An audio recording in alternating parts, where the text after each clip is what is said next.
कतअन ऐसा नहीं हो सकता कि कोई इंसान हो के बताए कि ज़हरा किसे कहते हैं। इंसान नहीं बता सकता कि ज़हरा किसे कहते हैं।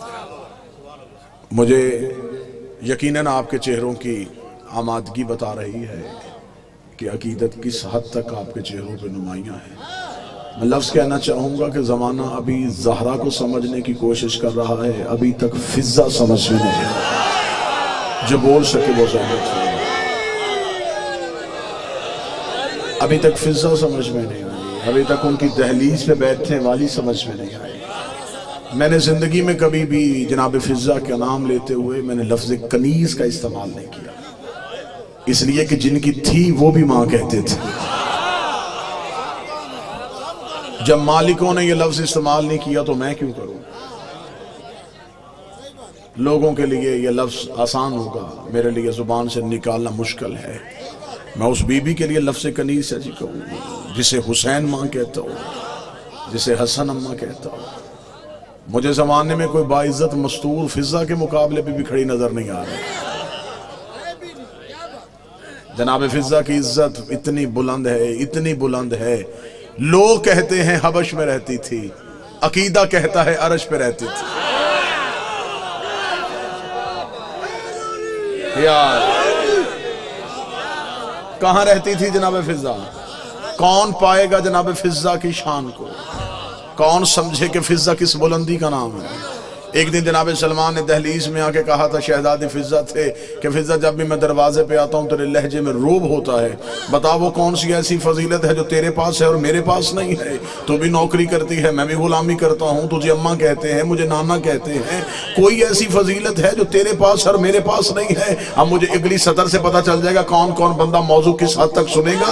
जितना कहना था फिज़ा मुस्कुरा के कहती, सलमान भाई जिंदगी में मुझसे मुकाबला करने का ना सोचना, रह गई फजीलत पे फख्र करने की बात, तो क्या ये फजीलत फिज़ा के लिए काफी नहीं है कि मैं उस चेहरे की जियारत करती हूँ जिसकी उसके सिवा कर ही कोई नहीं सकता। बादशाह हुसैन इन हाथों को सलामत हो। मैं उस चेहरे की कारिया हूं, मैं उस चेहरे की कारिया हूं जिसका उसके सिवा कौन कारिया है। सलमान तुझे क्या पता, मैं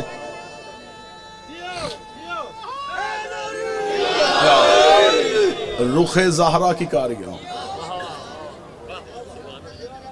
मैंने जो जुमला कहा अगर इसी पे बात हो जाए तो मेरा ख्याल है कि इसी पे 1 घंटा गुजर सकता है कि ज़माने को भी यही नहीं पता कि फिज़ा की मार्फत क्या है।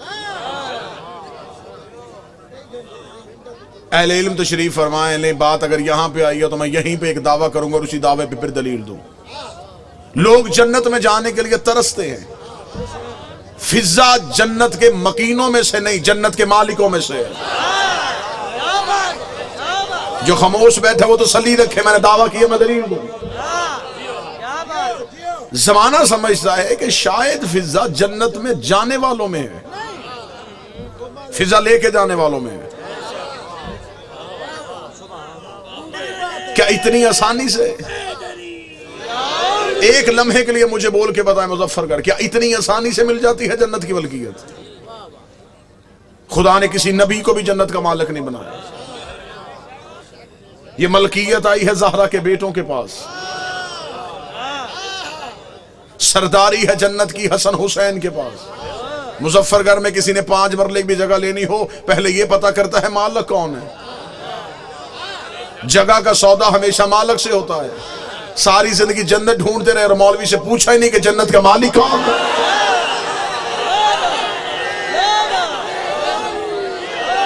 जन्नत की मलकियत है अगर आले मोहम्मद के अलावा किसी भी घर में हमें कोई एक नाम ऐसा बता कि ये जन्नत के मालिक है।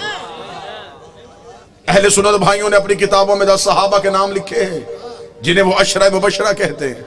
अशरा कहते हैं 10, मुबशरा कहते हैं जिन्हें बशारत दी हो। वो कहते हैं ये 10 सहाबा इकराम रज़वानुल्लाह अलैहिम अजमईन ऐसे थे जिन्हें नबी ने अपनी जिंदगी में जन्नत में जाने की जमानत दी थी।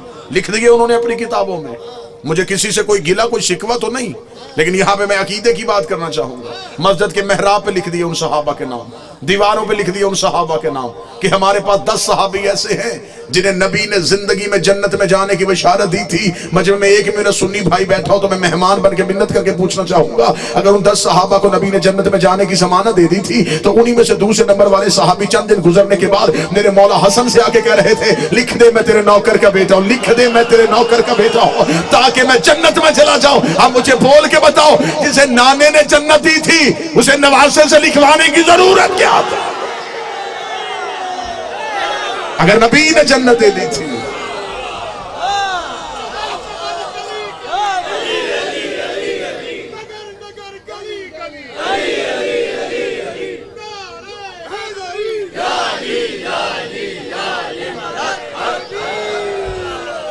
क्यों लिखवाई फिर हसन हुसैन से? मालिक हुसैन इज्जत अता फरमा, मौला हुसैन इज्जत अता। सहाबी ने भी जन्नत में जाने के लिए रसीद लिखवाई है तो हसन हुसैन से, क्योंकि सहाबी जन्नत में जा सकता है, लेके नहीं जा सकता। सहाबी कौसर पी सकता है, पिला नहीं सकता। हमारी मजबूरी है, हमें जाने वाला नहीं चाहिए, हमें लेके जाने वाला चाहिए। बख्शिश की उम्मीद रखनी है तो फिर सिर्फ आले मोहम्मद है। एक भी अल्लाह की कायनात में मुझे नाम ऐसा दिखाओ जिसे अल्लाह ने इख्तियार दिया हो कि मेरे फैसलों में तुम्हें तरमीम की इजाजत है। अगर जहनों की जमीन जरखेज हो तो मैं जुमला हदिया करना चाहता हूं। खुदा करता है अदल, 14 करते हैं फजल। नहीं नहीं नहीं नहीं नहीं, जहां मैं लेके जाना चाहता हूं वहां समातों को लेके जाना। अल्लाह का काम है अदल करना, 14 का काम है फजल करना। अदल और फजल अगर मैं एक जुमले में समझाऊं, अदल किसे कहते हैं? जितना बनता हो उतना देना अदल है, ना भी बनता हो फिर भी दे देना ये फजल है। जो करीब बैठे सर ना हलाना, जुबान को जिक्र की अमानत समझते हो तो जुबान को हरकत देना। अल्लाह आदल करता है, 14 फजल करते हैं। राहब आया था नबी से बेटे मांगने, अदल ने कहा नहीं है। हुसैन ने हाथ पकड़ के बता दिया, जिसे अदल एक ना दे उसे फजल 7 दे देता।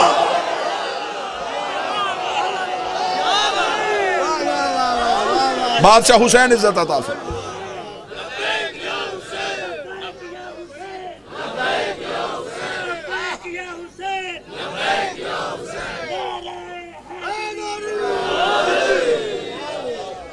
आले मोहम्मद के पास इख्तियार है फजल का, जितना बनता हो उतना देना अदल, ना भी बनता हो फिर भी दे देना, इसे फजल क्या। चौथे इमाम की बारगाह में एक शख्स आया, उसने कहा मौला गरीब हूं, कोई इमदाद कीजिए, क्या मैं अमीर हो सकता हूं? चौथे इमाम ने देखे फरमाया तेरे मुकद्दर में रिस्क नहीं। रोता हुआ जान लगा, इमाम ने कहा वापस आ। वापस आया, इमाम ने फिर मेरे हाथ धुलवा। इसने पानी का बर्तन लिया, हुज्जत के हाथों पे पानी डाला। अब जब देखा नीचे पानी के छींटे नहीं, जमोर्द, हीरे, यकूत, जवाहिर गिर रहे थे। इतना खजाना देके इमाम की आंखों में देखा, मौला ये किसके लिए है? फरमाया तेरे लिए है। जल्दी से इकट्ठा करके, आप तो कहते थे मेरे मुकद्दर में रिस्क ही नहीं है। फरमाया वो अदल था, ये फजल है। वो अदल था, ये फजल है।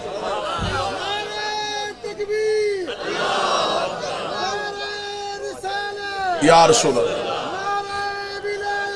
अलीउन वाले, अलीउन वाले, या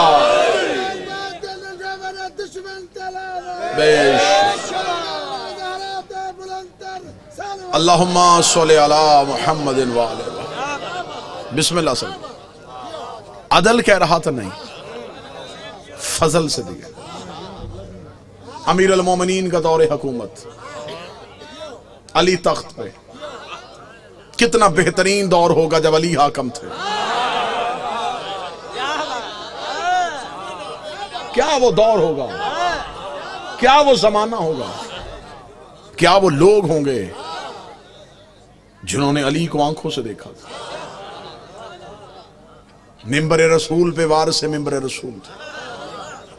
अली मिंबर पे थे या दरबार सजा हुआ था। एक शख्स की चीख की आवाज दरवाजे से आई। लोगों ने पीछे मुड़ के देखा तो एक शख्स चीखता हुआ दरबार में आया और चीख क्या रहा था, या अली मुझे पाक कर दीजिए। लोगों ने रो के पूछा क्या हुआ? क्या लगा मुझे चोरी जैसा गुनाह हो गया, शर्मिंदगी हुई, माफी चाहता हूं। अली से माफी लेने आया हूं, जिसके जहन में हो अदल और है फजल और। माफी लेने आया हूं अली से। अमीरुल मोमिनीन के पास गया, या अली मुझे माफ कीजिए, आप वारिस हैं, शरीयत के मालिक हैं, मुझसे गुनाह हो गया, मुझे पाक कर दीजिए। जहन में रखना अदल। अब माफी मांग रहा है अली से। अदल तकाजा कर रहा है कि इंसाफ किया जाए। अमीरुल मोमिन ने जल्लाद को बुलाया, इसकी उंगलियां काटो। शरीयत मोहम्मद में चोर के हाथ काटने का हुक्म नहीं, उंगलियां काटने का। क्योंकि जो 7 अज़ा सजदे के दौरान जमीन पे लगाने वाजिब हैं, उनमें एक हाथ भी है। अगर उसका हाथ काट दोगे तो वो सजदा कैसे करेगा? अल्लाह फरमाए इसकी उंगलियां काटो। जल्लाद ने तलवार निकाली, उंगलियां कट रही हैं और वो अली का चेहरा देख, न चेहरे पे खौफ, न माथे पे पसीना। लोग देखे तो तुझे तकलीफ नहीं हो रही।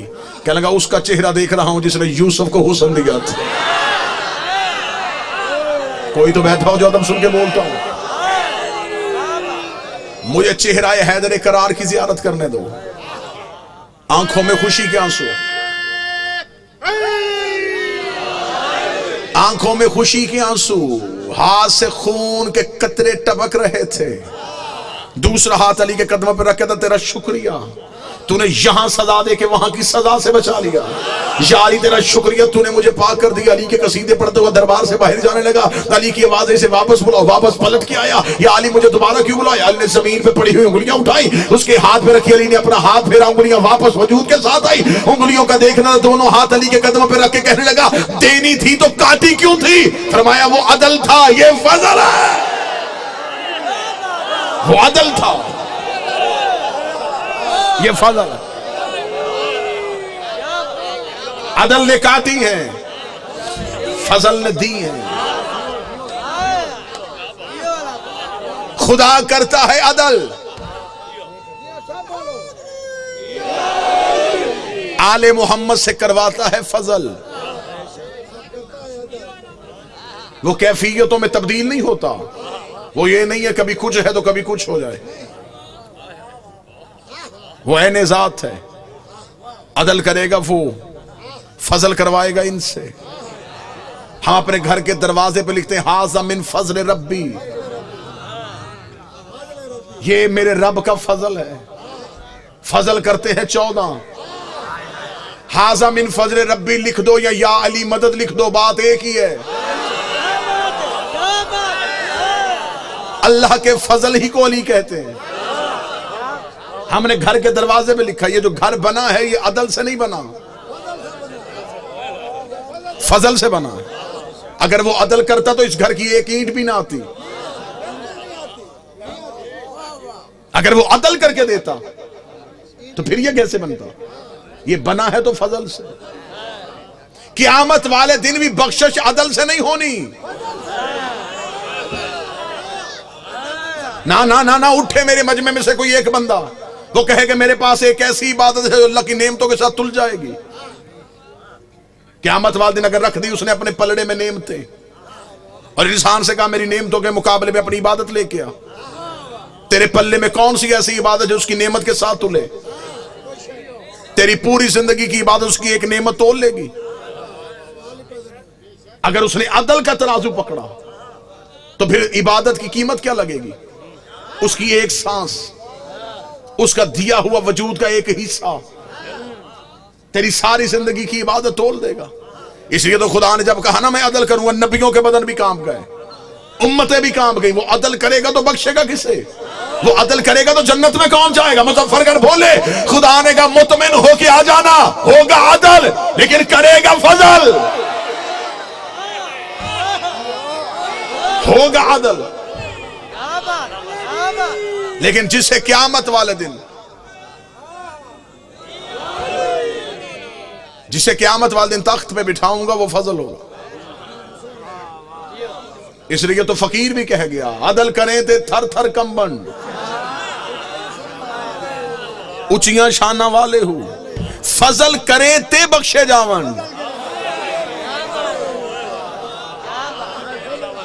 बख्शिश आदल से नहीं, बख्शिश है फजल से, नजात है फजल से। सारे दिन की थकावट अगले जुमले पे उतारने लगा हूं, मुझे बादशाह हुसैन की इज्जत की कसम है, ला इलाहा इल्लल्लाह मुहम्मद रसूलुल्लाह कहना ये अल्लाह का आदल है, हमारा अली वलीउल्लाह कहना ये अल्लाह का फजल है।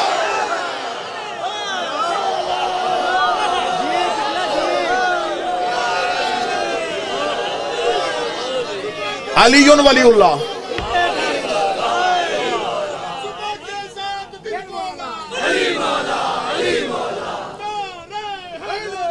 या अली,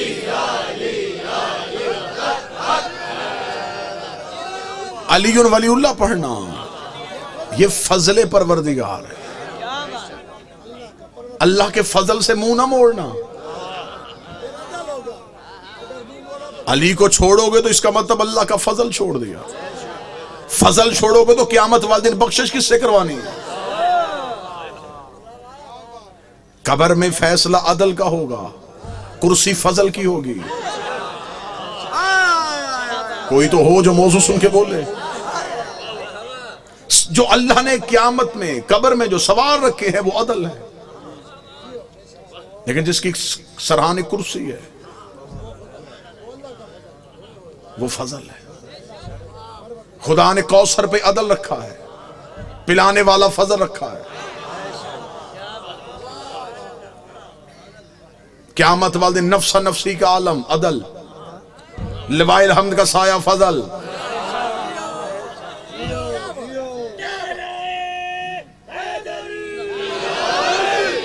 जन्नत अता करेंगे फजल वाले।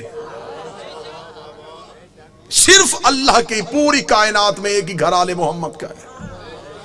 फरिश्ते दोज़ख की तरफ लेके जा रहे हो, सिर्फ फजल ऐसा है जो वापस ला सकता है। फुतरस को भी पता था, उसने पर काटे हैं अदल है।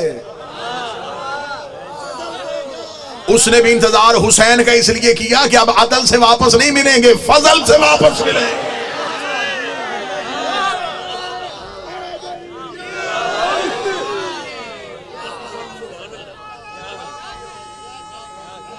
बिस्मिल्लाह।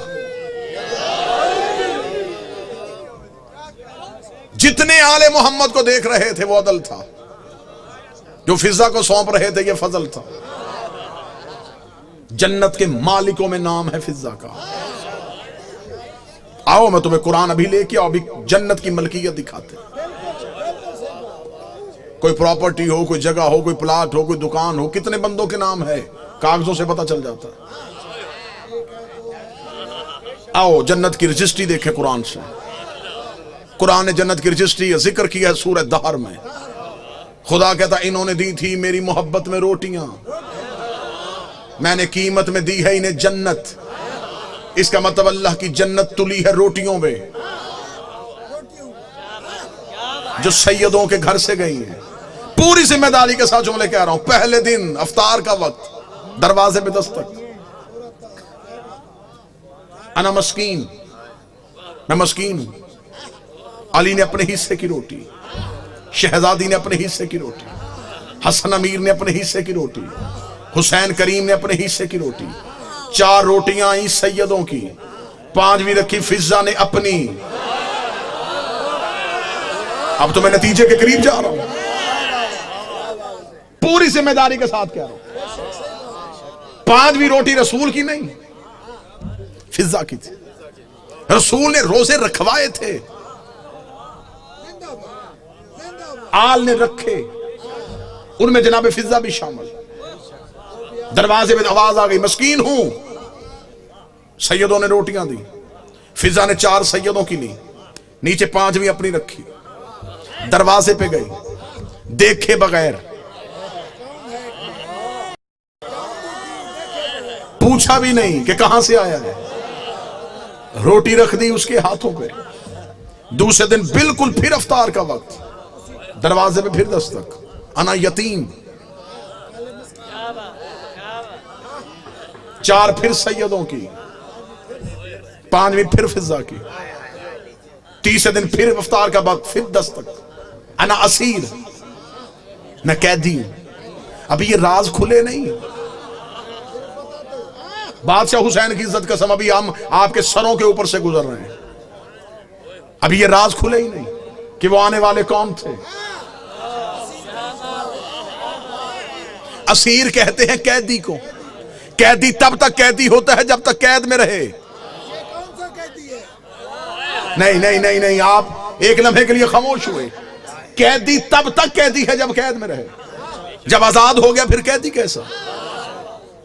अगर तो रोटी जाती कैद खाने के दरवाजे पे,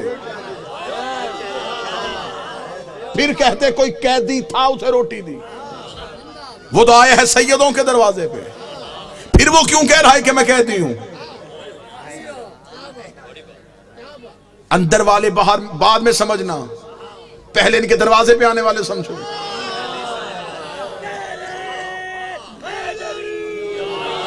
इनके दरवाजे पे आने वाले अभी तक समझ में नहीं आए। मुजफ्फरगढ़ वालों, मुझे अली की इज्जत की कसम, मैं तो अभी तक वो फकीर ढूंढ रहा हूं जो अली से अंगूठी लेके गया था।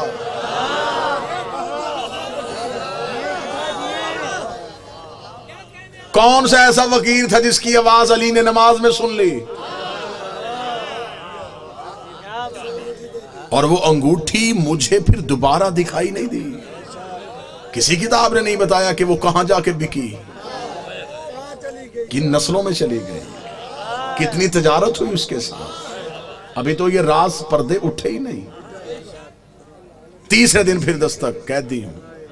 रोटियां 4 सैयदों की, 5वीं फिर फिजा की रख दी।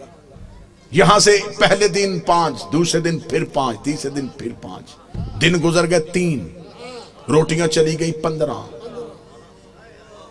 खुदा ने रखी अदल के तराजू पे, फजल वालों की रोटियां। अब दूसरे पलड़े में रखनी थी बराबर कोई चीज। खुदा को मिली अपनी जन्नत। खुदा ने तोली जन्नत। इसका मतलब कि 15 रोटियों के बदले में जन्नत का सौदा हो गया। जन्नत बिक गई 15 रोटियों में, और उनमें से 3 गई हैं फिजा की। नहीं नहीं नहीं, इसका मतलब फिजा आ गई है जन्नत के मालिकों में से। या रसूल अल्लाह, आपने जन्नत के मालिकों में अपना नाम निकलवा के फिजा का नाम क्यों लिख दिया? रसूल ने फरमाया, आजम नहीं के वाज़े रसूल आए कि अगर मैं अपना नाम लिखवा देता क़यामत वाले दिन बहुत से ऐसे आ जाने थे जो मेरे दोस्त होने थे, आल के दुश्मन होने थे, मेरे दोस्त होने थे, आल के दुश्मन होने थे। उन्होंने कहा, या रसूल अल्लाह, तेरी आल को नहीं माना, तुझे तो माना है। मैंने अपना नाम निकाल के दुनिया को बता दिया है, जन्नत में जाएगा वही जो आल का वफादार हो। आल से मोहब्बत जन्नत में लेके जाएगी।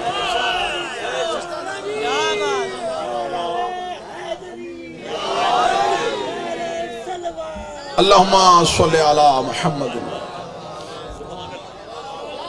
क्या पढ़े अभी? जिनके दरवाजे पे बैठने वाली समझ में नहीं आए, जिसने 22 साल सिर्फ कुरान से गुफ्तगू की है। राज़े फिजा नहीं पढ़े गए। मेरा सुन्नी भाई अगर कोई बैठा हो तो आपके ज़हन में ये आपको आपकी किताबों में बताया गया, नबी की तो 4 बेटियां थी। कतन मेरा कोई सुन्नी भाई यहां से ऐसा अकीदा ना लेके जाए, हम आपको बिल्कुल साफ और शफाफ अकीदा दें। नबी की 1 बेटी थी। अगर बेटियां 4 थी, मुबाहले में 1 क्यों गई?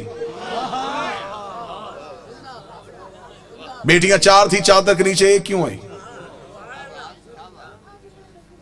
आपने को अपनी किताबों में, आपकी किताबों में आपको पढ़ाया जाता है, बच्चों को पढ़ाया जाता है, रसूल ने अपनी बेटी फातिमा को जहेज में ये दिया। बेटियां 4 थी, जहेज 1 का क्यों बताया?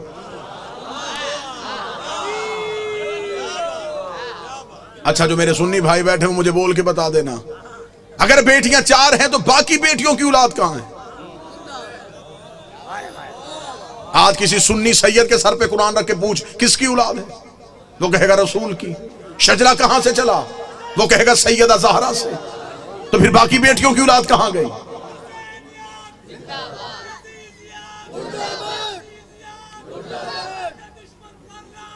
बेश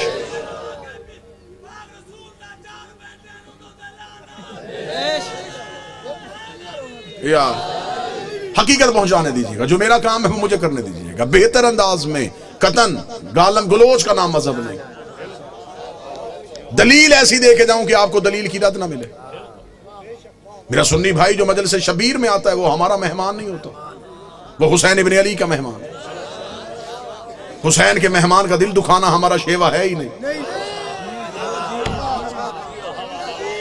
आप मजलसों में हमारी वजह से नहीं आए, आप हुसैन इब्न अली की वजह से आए। हम कभी भी अपने मजलिस के इश्तिहार में नहीं लिखते कि सिर्फ शिया हैं। मस्जिदों के दरवाजे पे लिखा होता है फलां फिरके की मस्जिद, हुसैन की किसी मजलिस में नहीं लिखा जाता।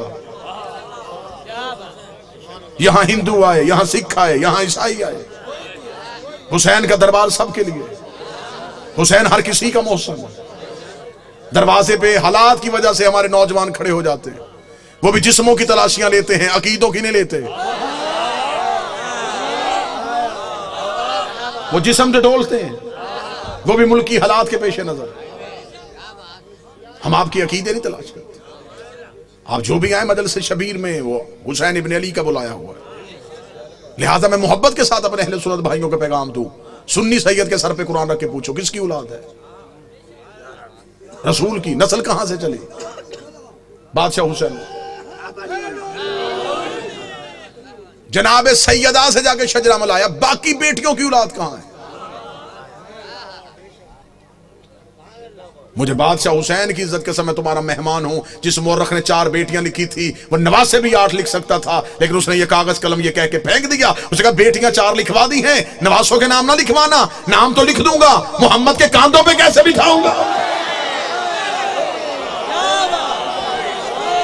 नाम तो लिख दूंगा, सजदे में रसूल की पुष्प पे कैसे बिठाऊंगा?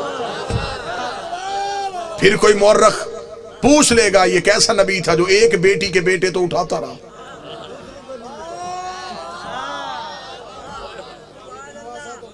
बेटियां 4 हैं, जन्नत के सरदार एक बेटी के बेटे।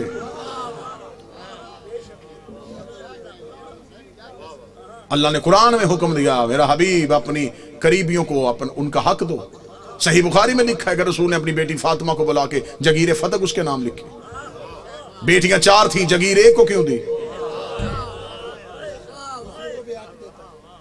चलें, दौर है दलील का, नफरतों का खात्मा हो चुका है। कसीर तादाद में दूसरे मसाल के लोग मजलिसों में आते हैं। मैं आपको बड़ी मोहब्बत के साथ पैगाम देना चाहूँ, अगर आप कहते हैं नबी की बेटियां 4 हैं, आज से इसी लम्हे से रिसर्च शुरू कीजिएगा। जाके पूछिएगा किसी भी अपने मर्जी के मौलाना से कि जब हमारे नबी की शादी हुई तो उम्र मुबारक कितनी थी। बिल्कुल खामोश होकर दलील सुन लीजिएगा। हो सकता है कि आप वाह वाह या दाद दें, कोई मेरा एक भाई बात से महरूम रह जाए। मैं खुद कह रहा हूं कि बेशक खामोशी इख्तियार कर लीजिए। मजमे में शोर का नाम मजलिस की कबूलियत नहीं। एक बंदा भी यहां से हदायत लेके जाइए, कबूलियत। हमने तरीका तब्दील कर दिया। हम समझते हैं नारे वाह वाह दाद मजलिस की कबूलियत। हमने ये जो दरवाजा खोला ये हदायत का दरवाजा है। ये मजलिस नहीं, ये सफीना नूह है। हमें देखना है कि कौन है जो नजात की कश्ती पे बैठ रहा है। जितने मेरे सुन्नी भाई बैठे, नोट कर सको नोट करना, बाद में पूछना चाहो बाद में पूछना, फोन करके लिखवाना चाहो पूछ लेना। शादी हुई नबी की तो उम्र मुबारक कितनी थी? 25 साल। अब आप अपने उलमा से पूछिएगा नबी ने ऐलान नबूवत कब किया था? वो कहेंगे 40 साल की उम्र। 25 साल से पहले शादी साबित नहीं। फिर आपकी अपनी किताबों में लिखा, शिया किताबों में यही लिखा कि नबी की शादी के 4 साल तक नबी के यहां औलाद ना हुई। 29 साल की उम्र में पहुंच गए रसूल, और पहला बेटा पैदा हुआ जिसका नाम था कासिम, जिसकी वजह से नबी की कुनियत मशहूर हुई अबुल कासिम। ठीक हो गया। पूरी तवज्जो के साथ सुनिएगा। 25 साल से पहले शादी नहीं, 29 साल से पहले औलाद साबित नहीं। फिर सुन्नी अकीदे के मुताबिक नबी ने 40 साल की उम्र में ऐलान नबूवत किया। शिया अकीदे के मुताबिक 40 साल के बाद इजहार किया, नबी पहले दिन से नबी थे। मैं दोनों अकीदे पढ़ रहा हूं, दोनों अकीदे पढ़ रहा हूं। सुन्नी अकीदा है 40 साल के बाद बनी, हमारा अकीदा पहले दिन से नबी थे। चले ठीक है, सुन्नी भाइयों का अकीदा 40 साल के बाद ऐलान नबूवत किया। फिर सुन्नी किताबों में लिखा हुआ है कि नबी ने ऐलान नबूवत से 5 साल कबल अपनी 3 बेटियों का अक्द माअज़ल्लाह सुम्मा माअज़ल्लाह खाक मदहन 3 मुशरिकों से करवाया हुआ था। जब आप अपने उलमा से दलील पूछेंगे तो वो कहेंगे इसलिए कि उस वक्त वो खुद नबी नहीं थे, नबी बने 40 साल के बाद, तो फिर उन मुशरिकों के घरों से बेटियों को वापस बुला लिया। अब मेरा सुन्नी भाई, मर जाना है, सांसों का यकीन कोई नहीं, लम्हों का एतबार कोई नहीं, कब्र की चारों दीवारें कच्ची हैं, कफन में जेब नहीं होती, कब्र में अलमारी नहीं होती, फरिश्ते रिश्वत नहीं लेते, मौलवी कब्र में छोड़ के वापस आ जाता है। अपनी सांसों को एक लम्हे के लिए यहां रोक के गुफ्तगू सुनो। 25 साल से पहले शादी साबित नहीं, 40 साल की उम्र में ऐलान नबूवत किया। 25 और 40 के दरमियान कितने साल? 15 साल। 5 साल तक औलाद नहीं हुई, 15 में से 4 निकल गए, 11 साल। 5 साल तक आपकी किताबों में लिखा है 5 साल पहले नबी ने शादियां कर ली थी, तो फिर 11 में से और 5 निकाल दो, 6 साल। किस मजहब में है कि 6 साल में 3 बेटियां पैदा भी हो गई, जवान भी हो गई और शादियां भी हो गई?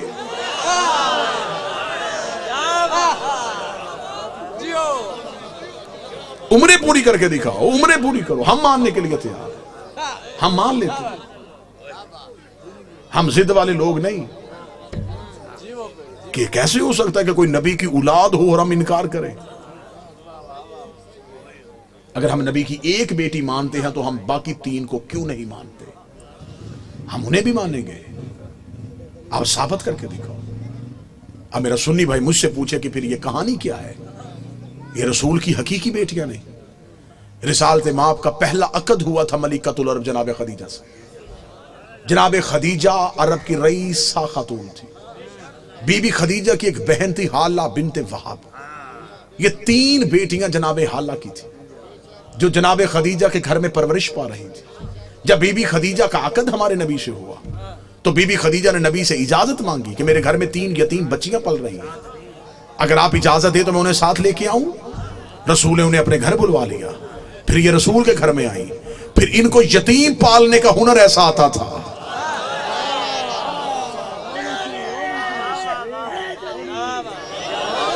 फिर ये यतीम को यतीम समझ के नहीं पालते थे, फिर ऐसे पाला कि मुअर्रख ने लिखा कि ये नबी की अपनी बेटियां थी। सुलभी बेटी नबी की एक ही थी जो हुसैन की मां है, जो अली की ज़ौजा है, जो जन्नत की औरतों की सरदार है, जो हिजाबे किबरिया है, जिसका वजूद नबी की नस्ल की बका बना है, जिसे कुरान में कौसर कहा गया है, जिसे कुरान में इज्जत कहा गया है, जिसे कुरान में इतरत कहा गया है, जिसकी तहारत की कसमें अल्लाह खा रहा है, जिसके दरवाजे पे तारा सजदे में गिर रहा है,